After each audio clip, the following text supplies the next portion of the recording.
নমস্কার বন্ধুরা, welcome back to my channel foods with বৈশাখীতে। আমি আরেকটা নতুন ভিডিও নিয়ে আসছি। দেখুন, এখানে আমি ড্রাই ফ্রুটস নিয়ে নিয়েছি। তো আজকে একটা হেলদি আইটেম বানাচ্ছি, ড্রাই ফ্রুটসের লাড্ডু। তো এখন ওয়েদার ভীষণ ফ্ল্যাকচুয়েট করছে, বৃষ্টি, ঠান্ডা, গরম। তো শরীর সবারই ভাইরাল ফিভার হচ্ছে। তো এই সময়ে এই লাড্ডুটা খেলে ভীষণই হেলদি, উইকনেস কাটে, শরীরের দুর্বলতা কাটে। তো আজকে এই লাড্ডু বানাতে আমার যে যে ইনগ্রেডিয়েন্টসগুলো লাগছে, এখানে দেখুন আমি আখরোট নিয়েছি। এখানে আখরোট আমার এখানে আছে প্রায় 200 গ্রামের মতো। এখানে আমি নিয়েছি হচ্ছে আলমন্ড নিয়েছি, কাঠবাদাম, আর এখানে কাজু নিয়েছি। আর কিছু আমি সিডস নিয়েছি, যার মধ্যে হচ্ছে এখানে সানফ্লাওয়ার সিড, এটা হচ্ছে পামকিন সিড, সানফ্লাওয়ার সিড আছে, এখানে হচ্ছে ফ্ল্যাক্সিড আছে, আর এটা হচ্ছে সাদা তিল। তো এগুলোতে আপনারা সবাই জানেন যে ক্যালসিয়াম, ভিটামিন ভরপুর আছে। তো এবার আমি চলুন লাড্ডুটা কিভাবে বানাই সেই রেসিপিটা শেয়ার করছি। তো গ্যাস জ্বালিয়ে দিয়েছি, ফ্রাইং প্যান বসিয়ে দিয়েছি।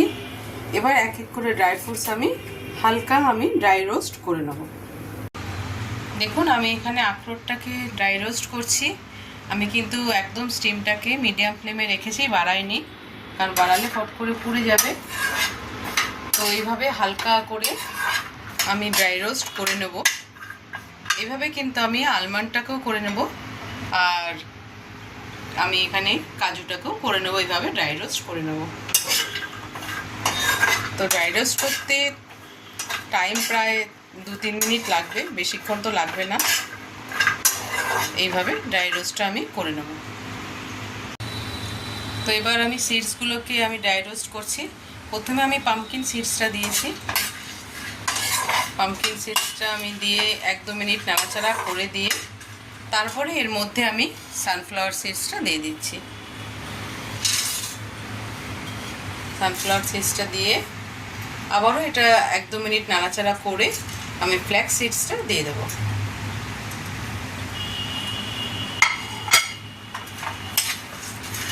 ভীষণই হেলদি একটা আইটেম, খেতে খুব ভালো লাগে। এইভাবে এটা আমি হালকা করে ফ্রাই করে নেব। তো দেখুন, 4টি সিডস আমি দিয়ে দিয়েছি। এবার এটাকে আমার প্রায় ড্রাই রোস্ট হয়ে গেছে, আমি নামিয়ে ফেলবো। সবার লাস্টে কিন্তু আমি সিসিমি সিডটা দিয়েছি, যেটা সাদা তিল। প্রায় হয়ে গেছে, দেখুন ক্রাঞ্চিও প্রায় হয়ে গেছে, দেখতেও তো এরকম লাগছে। এবার আমি গ্যাসের ফ্লেমটাকে অফ করে দেবো।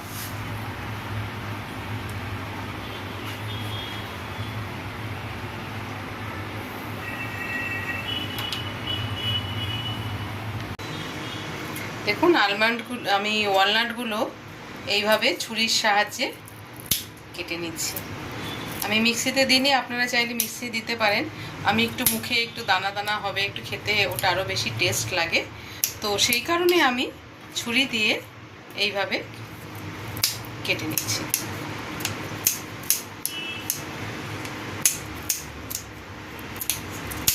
এইভাবে আমি আলমন্ড আর কাজুটাকেও এইভাবে আমি কেটে নেব।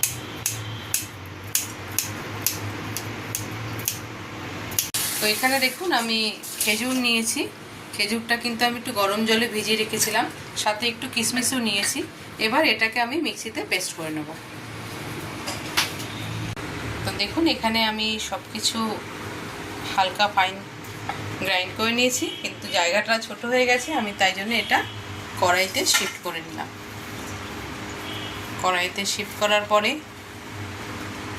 এর মধ্যে আমি এলাচের গুঁড়ো দিয়ে দিলাম। 5-6টা এলাচকে থেতো করে নিয়েছি, এলাচের গুঁড়ো এর মধ্যে দিয়ে দিচ্ছি। দেওয়ার পরে আমি জাস্ট একবার একটু নাড়িয়ে নিচ্ছি। এলাচটা যেহেতু দিয়েছি, একটু চারিদিকে মেখে যাবে। দেওয়ার পরে আমি এবার এর মধ্যে খেজুর যেটা আমি পেস্ট করে রেখেছি, সেই খেজুরের পেস্টটা আমি এবার দিয়ে দেবো।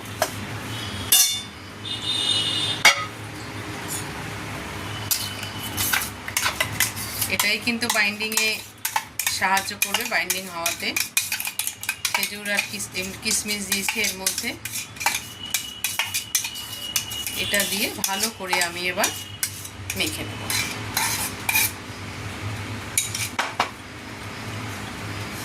এইভাবে ভালো করে মেখে তারপরে হাতের সাহায্যে আমি নাড়ুর আকারে গোল গোল লাড্ডুর শেপ আমি দিয়ে দেব। তো দেখুন এখানে খেজুর দিয়ে আমি এটা মেখে নিয়েছি, ড্রাই ফ্রুটসের সব ডাস্ট। এবার আমি লাড্ডুর শেপে হাতে করে নিচ্ছি। এইভাবে এক একটা লাড্ডুর শেপ বানাবো।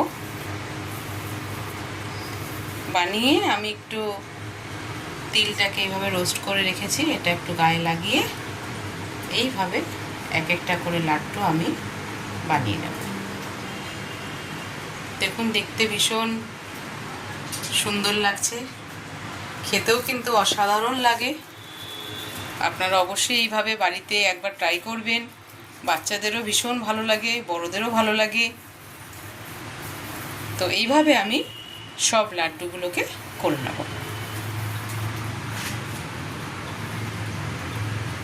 খুব ইজি, একদম সময় লাগে না, কিন্তু ভীষণ পুষ্টিকর। বাচ্চাদের টিফিনে লাঞ্চ বক্সে একটা দিয়ে দিলেন, তারা খেতেও খুব ভালো লাগবে তাদের।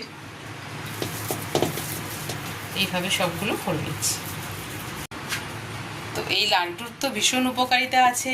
যারা ধরুন ডায়েট করছেন, বাইরের মিষ্টি খাবেন না, চিনি খাওয়া পুরোপুরি বারণ, তাদের জন্য তো এটা ভীষণভাবে যাবে আর ভীষণই হেলদি। তো যারা ডায়েট করছেন তারা অবশ্যই এইভাবে কিন্তু বাড়িতে লাড্ডু বানিয়ে তাদের ডায়েটে অবশ্যই রাখবেন।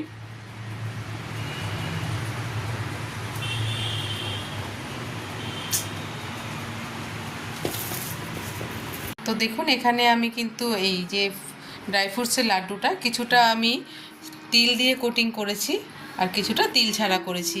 এই দুভাবে আপনারা করতে পারেন, খুব ভালো লাগবে খেতে। বাড়িতে বাচ্চাদের সাথে কোথাও জার্নি করছেন, জার্নি করার সঙ্গে সাথে এটা যদি নিয়ে যান, এটা তো নষ্ট হয় না, খুব সহজে থাকবে অনেক দিন। এটা সাথে ক্যারি করবেন, এটা খেতে কিন্তু খুব ভালো লাগে। এবং আপনারা পুজোর সময় ভগবানের সামনে, ঠাকুরের সামনেও এটা আপনারা তৈরি করে দিতে পারেন। সামনে জন্মাষ্টমী আসছে, এইভাবেও ভগবান শ্রীকৃষ্ণের সামনে প্রসাদ হিসাবে দিতে পারেন। তো আপনাদের সঙ্গে রেসিপিটা শেয়ার করলাম, ফুডস উইথ বৈশাখী, যেটা ড্রাই ফ্রুটসের লাড্ডু বানিয়েছি। তো কেমন লাগলো কমেন্ট বক্সে অবশ্যই জানাবেন যে ড্রাই ফ্রুটসের লাড্ডুটা কেমন লাগলো। এবং ফুডস উইথ চ্যানেলটার সঙ্গে থাকবেন। পুরো ভিডিওটা দেখার জন্য অনেক অনেক ধন্যবাদ রইল।